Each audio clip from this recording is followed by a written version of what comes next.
Заради допрецизирање, господинот Зендели јасно рече дека е потребно да се подобри статусот на администрацијата.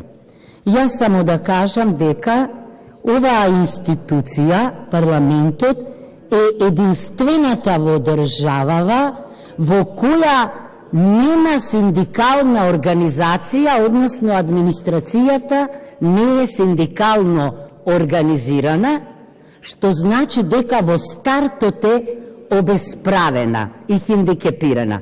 Да се запрашаме како е можно тоа администрацијата во парламентот во кој што седиме ние да не е синдикално организирана.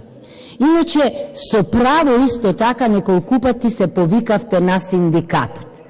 Сега да објаснам јас. Често пати кај нас се вели дека синдикатите не смеат да се занимаваат со политика, дека предмет треба да им се само правата на граѓаните, меѓу кои социјалните права.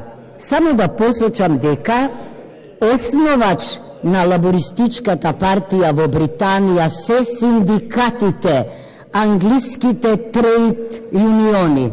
Значи, тие влијаат врз процесите уште во стартот.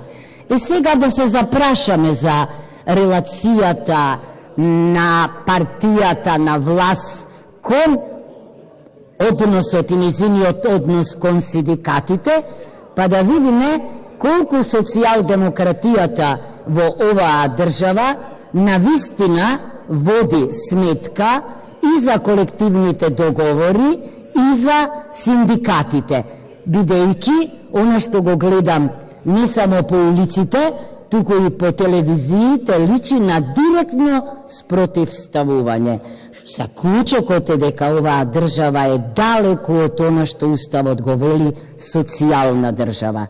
Не можете вие само една категорија да заштитите, а да не внимавате дека тоа мора да се одрази на сите најблиску и наместо сега ние да имаме приближување во статусот или ако сакате почитување на начелото на еднаквост, ние имаме обратно.